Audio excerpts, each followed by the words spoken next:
Hola amigos, de nuevo estoy aquí con ustedes para seguir profundizando en el contenido de la oración, intentando imitar a la Santísima Virgen. Les recuerdo algo de lo que les dije en las semanas anteriores, sobre todo para partir desde ahí y que esto no les resulte completamente nuevo. Rezar es amar. Rezar es amar de una forma especial, ni menor, ni mejor, ni peor que otras, pero rezar es necesario y hay que hacerlo siempre, continuamente, ofreciéndole al Señor con ese por ti que ponemos al hacer cada cosa, ofreciéndole al Señor toda nuestra vida. Pero hay que hacerlo en momentos especiales, en momentos determinados de recogimiento, que son necesarios para poder hacer precisamente esos otros por ti, esos otros ofrecimientos de obras a lo largo del día. Y es necesario hacerlo con un método. De lo contrario corremos el riesgo de perder el tiempo, de decir estoy ahí delante del sagrario y no sé qué decirle a Dios. Si nos acostumbramos a tener un método, será muchísimo más fácil y muchísimo más productivo también.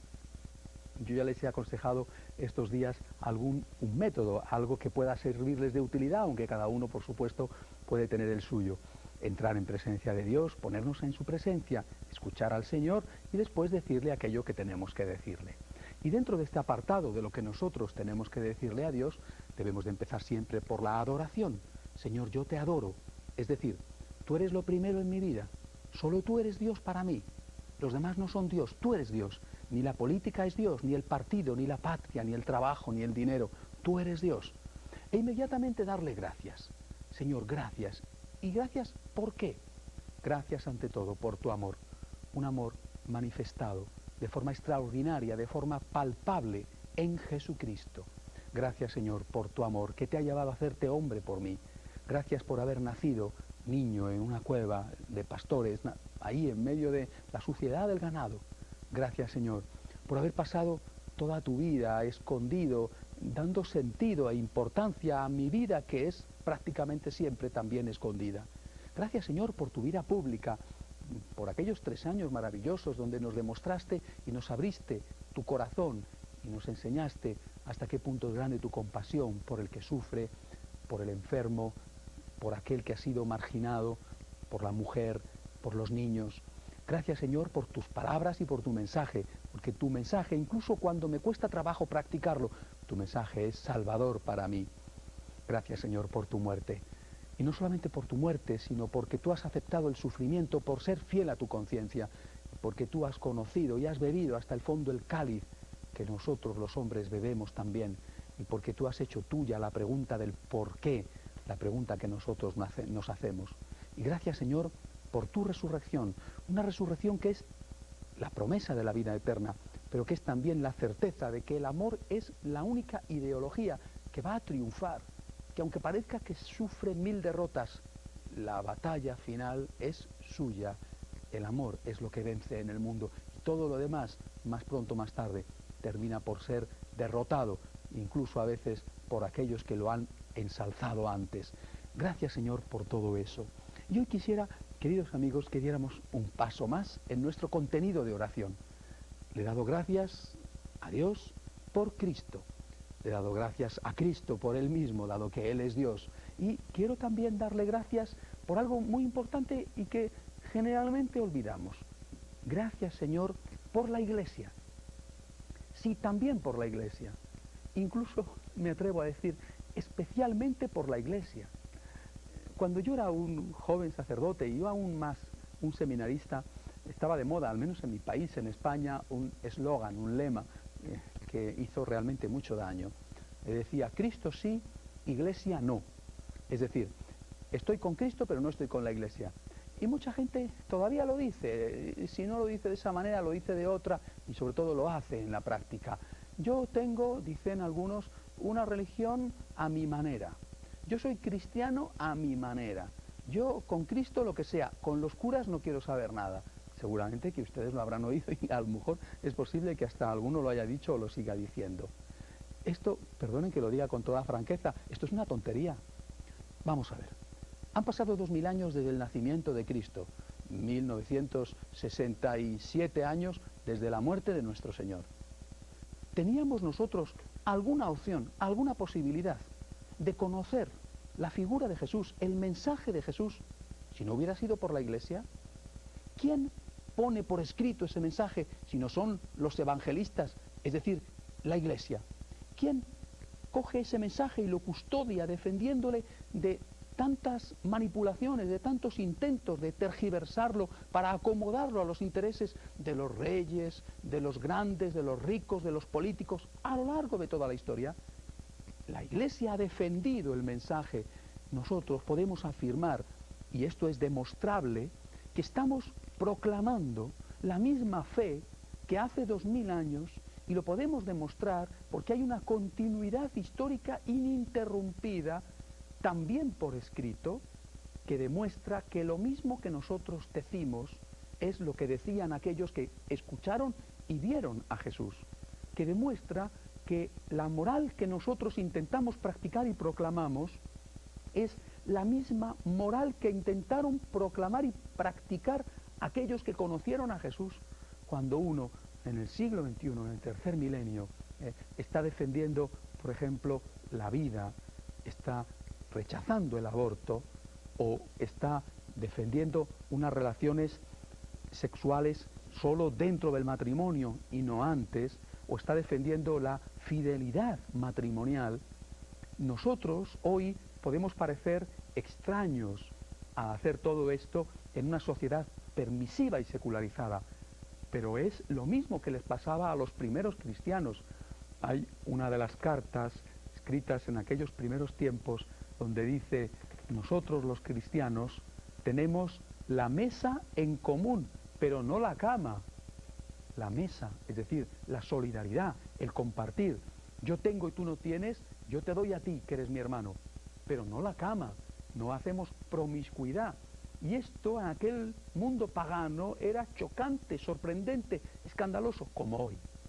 Y aquella carta dice también: nosotros no matamos a nuestros niños en el vientre de la madre, porque entonces el aborto estaba permitido y el infanticidio, como hoy. Por eso, queridos amigos, nosotros podemos decir, los católicos particularmente, podemos decir que estamos confesando la misma fe desde hace 2000 años, que tenemos la misma fe, la misma doctrina moral que aquellos que conocieron a Jesús, es decir, que el propio Cristo, lo que Cristo predicó, lo que Cristo hizo, lo que Cristo quiso para los suyos, para sus seguidores, eso es lo que nosotros hemos recibido, lo que nosotros custodiamos y lo que nosotros transmitimos. Pues bien, amigos, eso es gracias a la Iglesia. De no haber sido por la Iglesia, ¿cómo habría podido sobrevivir el mensaje? Repito, contra las presiones de tantos a lo largo de los siglos, tantos empeños por decir en cada momento lo que convenía. Cuando pienso, por ejemplo, el caso del valiente Pío XI, cuando él se enfrenta abiertamente con el nazismo y escribe aquella carta, la Mitbrennender Sorge, que hace leer en todos los púlpitos, en todas las iglesias católicas de la Alemania, en pleno poder de Hitler, diciendo que el nazismo es una ideología pagana que un católico no puede profesar. ¡Qué valor tan extraordinario de un papa enfrentarse con Hitler! Pero ¿y cuando la Iglesia se ha enfrentado, por ejemplo, con el marxismo, a pesar de la tortura, a pesar de la persecución? ¿Y cuando la Iglesia en su momento se enfrentó contra la esclavitud? ¿Y cuando la Iglesia en este momento se enfrenta, casi a veces da la impresión que a solas, contra el intento de manipulación de los embriones, contra la clonación, contra la destrucción de la vida, contra la eutanasia? ¡Qué grande es la Iglesia! ¡Qué magnífica es y qué magnífica aparece! A pesar de que también tiene defectos, a pesar de que en algunos momentos de la historia, como reconoció Juan Pablo II en ese tránsito de un milenio a otro, cuando pidió perdón por los errores y culpas de la Iglesia, pero a pesar de esas culpas históricas y verdaderas, qué grande es la Iglesia, qué gigantesco su mensaje, qué extraordinaria su historia. Sus errores y sus pecados no pueden ocultar la grandeza de su belleza. Es como si tuviéramos una fachada espléndida de una catedral que efectivamente tiene algún deterioro por aquí o por allá y que tiene una mancha aquí o allá, ciertamente, pero la belleza de la catedral sigue estando ahí y sigue siendo llamativa y espectacular. Por eso, cuando nosotros rezamos, cuando le damos gracias a Dios, tenemos que darle gracias a Dios por la Iglesia. Tendríamos que hacerlo cada día en nuestra oración. Gracias, Señor, por la Iglesia. No, Cristo sí, Iglesia no. sino más bien Cristo sí, Iglesia también, e incluso Cristo sí, gracias a que existe la Iglesia. De no haber sido por la Iglesia, ¿cómo habría podido yo conocer a Cristo? Al Cristo verdadero y no al Cristo manipulado o tergiversado. De no haber sido por la Iglesia y por su lucha heroica a lo largo de los siglos, seguro que ninguno de nosotros habría conocido a Cristo. Y dentro de esa Iglesia, por ejemplo, los misioneros, esta gente maravillosa, ante los cuales hay que descubrirse, hay que rendirles el más cálido de los homenajes. Esta gente que se ha jugado la vida, que se la sigue jugando, que ha marchado a un lugar y a otro, que se ha ido lejos de su patria, que se ha enfrentado con los tiranos de turno, que ha desafiado las enfermedades y los peligros para traernos a nosotros el mensaje de Cristo. Gracias, Señor, por tu Iglesia. Solo por eso ya merecería la pena, Señor, darte las gracias. Hacemos una pausa, seguimos enseguida. Hasta ahora mismo. Ser miembro de cada familia sin pertenecer a ninguna. Compartir todos los secretos, perdonar todas las ofensas. Ir del hombre a Dios y ofrecer a Él sus oraciones. Regresar de Dios al hombre para traer perdón y esperanza. Tener un corazón de fuego para la caridad y un corazón de bronce para la castidad. Enseñar y perdonar. Consolar y bendecir siempre. Dios mío, qué vida. Y esa es la tuya, oh sacerdote de Jesucristo.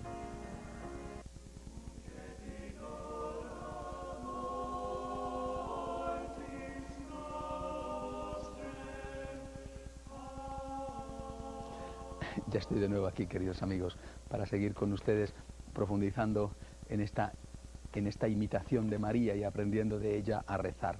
Les decía a ustedes que tenemos que darle las gracias a Dios por la Iglesia.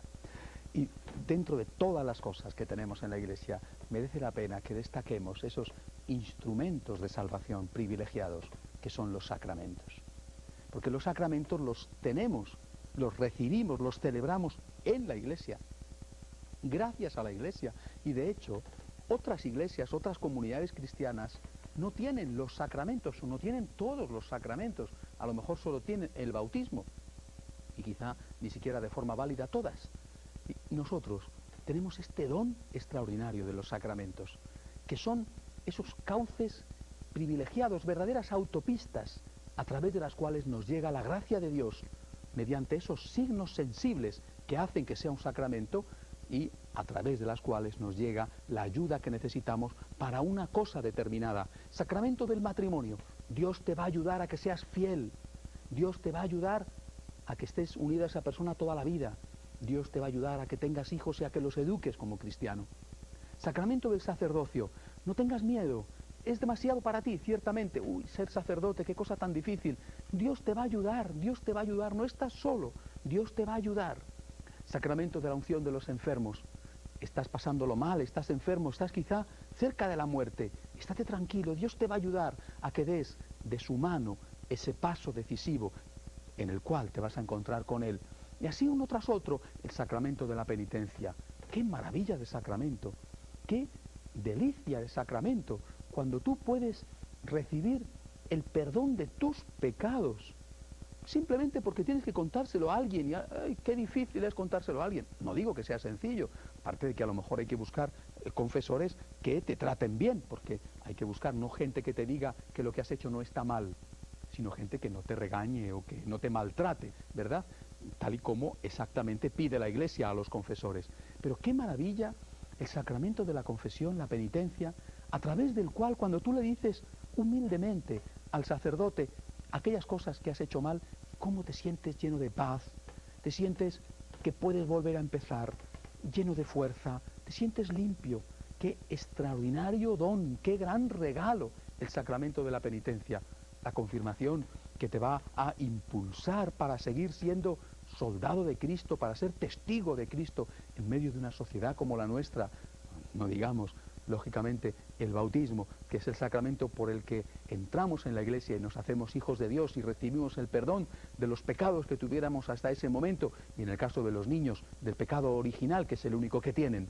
Pues bien, todo eso, esos sacramentos, ya son de por sí una fuerza extraordinaria que recibimos en la Iglesia. Y ustedes estarán pensando, bueno, ha dicho 6 sacramentos, le falta uno. Claro, es que quiero dejarle a propósito aparte, porque es el sacramento de los sacramentos. Hablo de la Eucaristía. Queridos amigos, si solamente tuviéramos esto, ya tendríamos casi suficiente. La Eucaristía, la presencia real del Señor en el pan y en el vino consagrado. ¿Se imaginan lo que es esto? Pónganse en el lugar de la Virgen María, especialmente aquí. Póngase en el lugar de la Virgen María. La Virgen María vive con Jesús, disfruta de su compañía 30 años, años bonitos, aunque hubiera sus problemas. Después lo pierde durante 3 años lejos de ella, pero sabe que está vivo. Lo vuelve a ver casi al final y enseguida ya la muerte de la cruz. Disfruta de nuevo en la resurrección de tenerle, pero es fugaz ese paso, 40 días después de resucitado y antes de la ascensión al cielo. Y nada más, hasta la hora de la muerte de ella, hasta la hora en que fue llevada en cuerpo y alma viva al cielo, nada más. ¡Qué añoranza de su Hijo! Pónganse en el lugar de la Virgen para entender la Eucaristía. ¿Usted cree que la Virgen María no iba todos los días a misa? Era estar con su Hijo. ¿Había algo más importante que estar con su Hijo? ¿Había alguna misión, algún trabajo, alguna tarea que pudiera impedirla estar con su Hijo? Si nosotros queremos imitar a María, tenemos que estar con la Eucaristía. Y a la hora de rezar, debemos hacerlo siempre que podamos, delante de la Eucaristía. Tenemos que hacerlo precisamente disfrutando de la compañía de Jesús, que está vivo, que está escondido en el sagrario, lo mismo que antaño estuvo escondido en Nazaret, o incluso escondido detrás o dentro del cuerpo de un hombre verdadero. Bueno, dirán, es que entonces por lo menos era un hombre. ¿Cuántos le vieron como un hombre y no le reconocieron como un Dios y pensaron que era solo un hombre? Nosotros tenemos los ojos de la fe para saber que aquel hombre era Dios y que este pan consagrado es también Dios, es Cristo verdadero, es el hombre, el Dios verdadero. La Eucaristía, por lo tanto, queridos amigos, es nuestro gran tesoro. Y cuando nosotros meditamos sobre la Eucaristía, nunca tenemos que cansarnos de decirle, Señor, muchísimas gracias.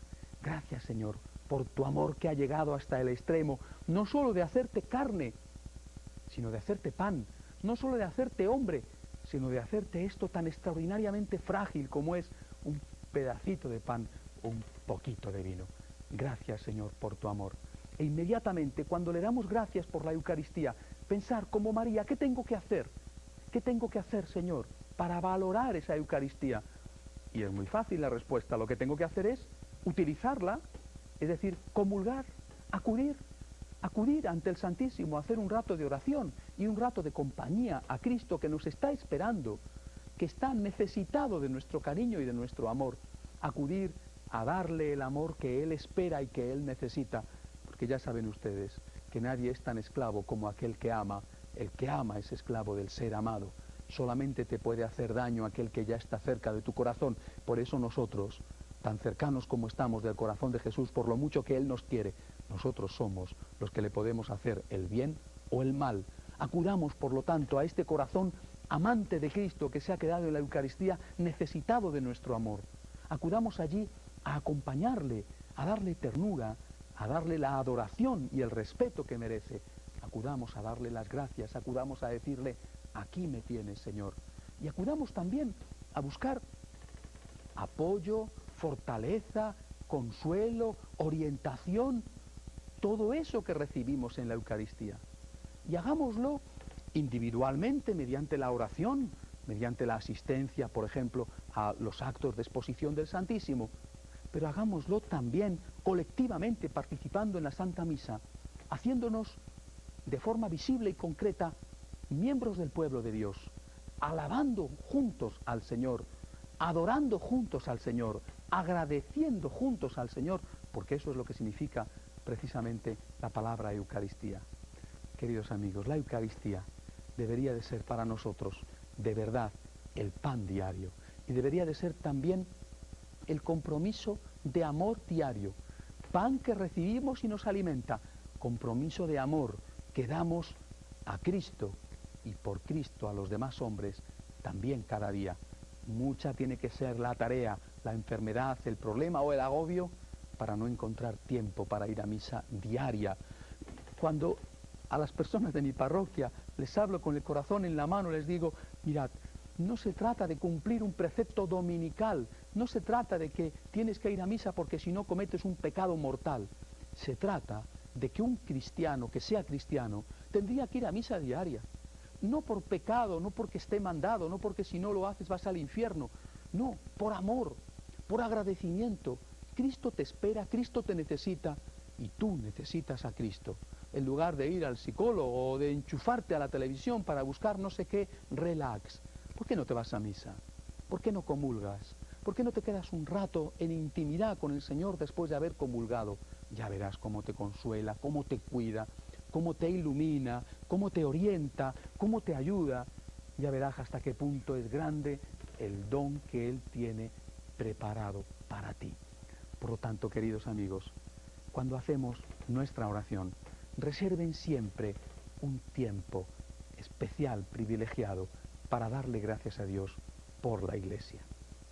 Una Iglesia que ha defendido el mensaje íntegro en medio de persecuciones, una defensa que le ha costado la vida a miles y miles de personas, unos porque han sido maltratados o asesinados, otros porque para traer el mensaje, para llevar el mensaje, han afrontado riesgos, peligros físicos, enfermedades, y aunque a veces no hayan muerto, sí que han pasado una vida llena de penalidades. Gracias, Señor, por la Iglesia, por una Iglesia sin la cual yo no te habría conocido. Gracias, Señor, porque en esta Iglesia recibo estos dones extraordinarios, estas fuentes de gracia maravillosas que son los sacramentos, por todos y por cada uno de ellos. Y gracias, Señor, de forma muy especial por la Eucaristía, porque en la Eucaristía me encuentro de una manera única y extraordinaria contigo, Señor, en la Eucaristía, como la Virgen María. Quiero ser como la Virgen María, que acude cada día a ti, que acude a ti a consolarte, a acompañarte, también a disfrutar de tu consuelo, de tu luz, de tu orientación. Sin la Eucaristía, Señor, no creo que pueda seguir viviendo. Alguna vez he tenido que viajar, he llegado a casa tarde, no había podido durante el día de viaje celebrar la misa. Allí en la intimidad de mi casa, en una pequeña capillita, he podido celebrar la misa. Era tardísimo, estaba cansado, pero ¿cómo podía pasar el día? ¿Cómo podía concluir la jornada sin celebrar la misa? Era imposible. ¿Cómo puedo vivir sin estar contigo, Señor? ¿Cómo puedo vivir sin darte un abrazo íntimo cuando tú entras dentro de mí? ¿Cómo puedo vivir sin que tú me des a mí ese abrazo íntimo? Decir María es decir Iglesia y es decir Eucaristía. No se puede separar esta trilogía.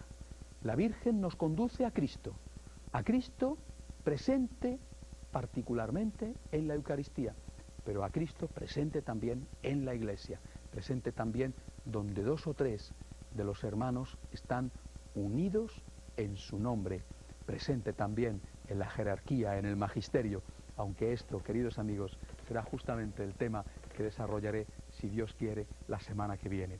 Termino recordándoles ya lo que les he dicho en otros programas.